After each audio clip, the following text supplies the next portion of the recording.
রজব মাসে আমাদের অনেকেই মনে করে যে রজব মাসে ২৭শে রজব রাসূল সাল্লাল্লাহু আলাইহি সাল্লামের ইসরা এবং মেরাজ সংঘটিত হয়েছে।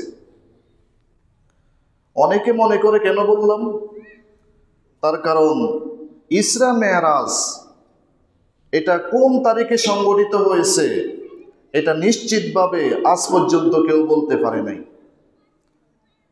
এটা তারিখ নিয়ে অনেক মতভেদ আছে। রাসূল সাল্লাল্লাহু আলাইহি সাল্লামের ইসরা এবং মেরাজ হয়েছে এটা নিশ্চিত, এটার উপর আমরা ঈমান আনি, কিন্তু কোন তারিখে হয়েছে, কবে হয়েছে এটা নিশ্চিতভাবে আজ পর্যন্ত কেউ বলতে পারে নাই। রাসূল সাল্লাল্লাহু আলাইহি সাল্লামের যেই ঐতিহাসিক ভ্রমণ, আল্লাহ পর্যন্ত যে তিনি ভ্রমণ করছেন, এটাকে আমরা দুই ভাগে ভাগ করতে পারি। তার মধ্য থেকে একটা ভাগ হলো ইসরা, আরেকটা ভাগ হলো মেরাজ।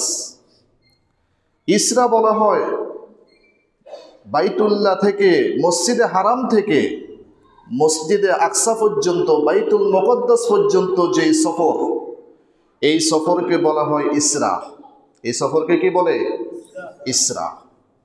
আল্লাহ তাআলা পবিত্র কোরআনে একটা সূরা নাজিল করছেন, সূরাতুল ইসরা। সূরাতুল ইসরা, এই সূরার শুরুতেই আল্লাহ তাআলা এই ইসরার বর্ণনা দিয়েছেন। আল্লাহ তাআলা ইরশাদ করেন, সুবহানাল্লাযী আসরা বিআবদিহি লাইলাম মিনাল মাসজিদিল হারাম ইলাল মাসজিদিল আকসা। মহাপবিত্র সেই সত্তা যিনি তার বান্দাকে রাত্রের সামান্য অংশে মসজিদে হারাম থেকে মসজিদে আকসা পর্যন্ত নৈশ ভ্রমণ করাইছেন। তাহলে এই যে লম্বা ভ্রমণ মসজিদে হারাম থেকে বাইতুল মুকদ্দাস পর্যন্ত, আমরা সকলেই জানি বাইতুল মুকদ্দাস কোথায়। এটা হলো ফিলিস্তিনের মধ্যে। এই মক্কা থেকে ফিলিস্তিন পর্যন্ত যেই সফরটি বোরাকের মাধ্যমে হয়েছে, এই সফরকে বলা হয় ইসরা। এই সফর এটা সত্য, এটার উপর ঈমান আনা সকলের উপর ফরজ। এটাকে যদি কেউ অস্বীকার করে তাহলে সে কাফের হয়ে যাবে। রাসূল সাল্লাল্লাহু আলাইহি সাল্লাম রাতের সামান্য অংশে তিনি এত লম্বা সফর করেছেন। বাইতুল্লাহ থেকে, মক্কা থেকে তিনি বাইতুল মুকদ্দাস পর্যন্ত সফর করেছেন। সেখানে যাওয়ার পরে সকল আম্বিয়ায়ে কেরাম ওই মসজিদের মধ্যে, বাইতুল মুকদ্দাসের মধ্যে উপস্থিত ছিল। সেখানে 2 রাকাত সালাত পড়েছেন, যেই সালাতের ইমামতি করেছেন আমাদের নবী মুহাম্মদ সাল্লাল্লাহু আলাইহি ওয়াসাল্লাম। এই জন্য তাকে বলা হয় ইমামুল মুরসালিন। তিনি হলেন সকল নবী রাসূলের ইমাম। সেখানে তিনি ইমামতি করেছেন। সেই বাইতুল মুকদ্দাস থেকে আল্লাহ তাআলা তাকে ঊর্ধ্ব জগতে, সপ্ত আসমানের উপরে সিদরাতুল মুনতাহা, এই সিদরাতুল মুনতাহা পর্যন্ত তাকে ভ্রমণ করাইছেন। এই ভ্রমণকে বলা হয় মেরাজ। এই ভ্রমণকে কি বলে? মেরাজ। এই মেরাজের বর্ণনা পবিত্র কোরআনেও এসেছে এবং বিশুদ্ধ হাদিসের মধ্যেও আসছে। রাসূল সাল্লাল্লাহু আলাইহি সাল্লাম তিনি প্রথম আসমানে যান, সেখানে দেখা হয় আদম আলাইহিস সালামের সাথে। দ্বিতীয় আসমানে যান, সেখানে দেখা হয় ইয়াহইয়া আলাইহিস সালামের সাথে। তৃতীয় আসমানে যান, সেখানে দেখা হয় ইউসুফ আলাইহিস সালামের সাথে। চতুর্থ আসমানে যান, সেখানে দেখা হয় ইদ্রিস আলাইহিস সালামের সাথে। পঞ্চম আসমানে দেখা হয় হারুন আলাইহিস সালামের সাথে। ষষ্ঠ আসমানে দেখা হয় মূসা আলাইহিস সালামের সাথে। সপ্তম আসমানে দেখা হয় ইব্রাহিম আলাইহিস সালামের সাথে। প্রত্যেক আসমানে যত নবী রাসূলের সাথে দেখা হয়েছে, সবাই তাকে স্বাগতম জানিয়েছেন, তাকে সালাম দিয়েছেন, মারহাবা দিয়েছেন।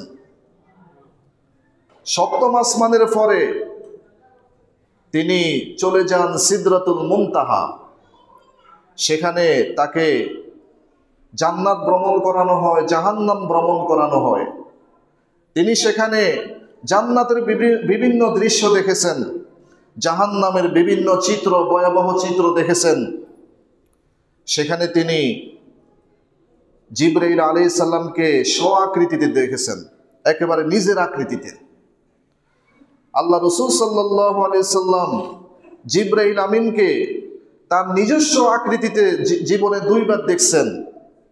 একটা হলো হেরা গুহার মধ্যে যখন ছিলেন, সর্বপ্রথম যখন জিবরাইল আমিন ওহী নিয়ে আসেন তখন দেখেছেন, আবার দেখেছেন এই মেরাজের রাত্রে। যখন সিদরাতুল মুনতাহার কাছে গেছেন, যাওয়ার পরে আল্লাহ তাআলার সাথে সরাসরি তার কথাবার্তা হয়। সেখানে আল্লাহ তাআলা 50 ওয়াক্ত নামাজ তার উম্মতের জন্য আল্লাহ তাআলা হাদিয়া দেন। তখন তিনি যখন ফিরে আসতেছেন, মূসা আলাইহিস সালাম বললেন যে এই 50 ওয়াক্ত সালাত আপনার উম্মত তারা দৈনিক 50 ওয়াক্ত সালাত পড়বে না, আপনি আল্লাহর কাছে আবেদন করেন আল্লাহ যেন এটা কমিয়ে দেয়। তিনি আল্লাহর কাছে গেলেন, আল্লাহ তাআলা 10 ওয়াক্ত কমাই দিলেন, আবার গেলেন, আবার 10 ওয়াক্ত কমাই দিলেন। এভাবে কমতে কমতে 5 ওয়াক্ত সালাত পর্যন্ত আসছে। আল্লাহ তাআলা তখন বললেন যে হে নবী, আমি যদিও কাজ কমাই দিছি কিন্তু আমি সওয়াব কমাই নাই। যে ব্যক্তি এই 5 ওয়াক্ত সালাত দৈনিক আদায় করবে আমি তাকে 50 ওয়াক্ত সালাতের সওয়াব দিয়ে দিব। সুবহানাল্লাহ। রাসূল সাল্লাল্লাহু আলাইহি সাল্লাম ওই রাতের বেলায় তিনি আবার মক্কায় ফিরে আসেন। রাতের সামান্য অংশে তিনি এই লম্বা ভ্রমণ করেন, আবার তিনি ওই রাতের মধ্যেই মক্কায় ফিরে আসেন। সকালবেলায় যখন তিনি এই ঘটনা বর্ণনা করছেন, মক্কার কাফেররা, মুশরিকরা তারা হাসাহাসি শুরু করছে। তারা বলা শুরু করছে যে মুহাম্মদ সে তো বাস্তবেই পাগল, সেগুলো কি বলতেছে, এটা কিভাবে সম্ভব? তারা হাসাহাসি শুরু করছে। তারা চলে গেল সর্বপ্রথম রাসূল সাল্লাল্লাহু আলাইহি সাল্লামের সবচেয়ে ঘনিষ্ঠ লোক আবু বকর সিদ্দিক রাদিয়াল্লাহু তাআলা আনহুর কাছে। গিয়ে বলল, হে আবু বকর সিদ্দিক, হে আবু বকর, তুমি তো মুহাম্মদ যেটা বলে সেটাই বিশ্বাস করো, দেখো আজকে মুহাম্মদ কি বলতেছে, এটা কি কোনো সুস্থ মানুষ বলতে পারে?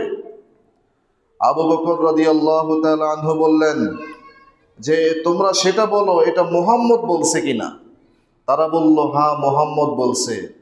আবু বকর বললেন, যদি মুহাম্মদ সাল্লাল্লাহু আলাইহি সাল্লাম বলে থাকে তাহলে আমি 100% আমি বিশ্বাস করলাম, আমার মধ্যে কোনো সন্দেহ নেই। তিনি অবশ্যই সত্য কথা বলেছেন, তার কথার মধ্যে কোনো সন্দেহ নাই।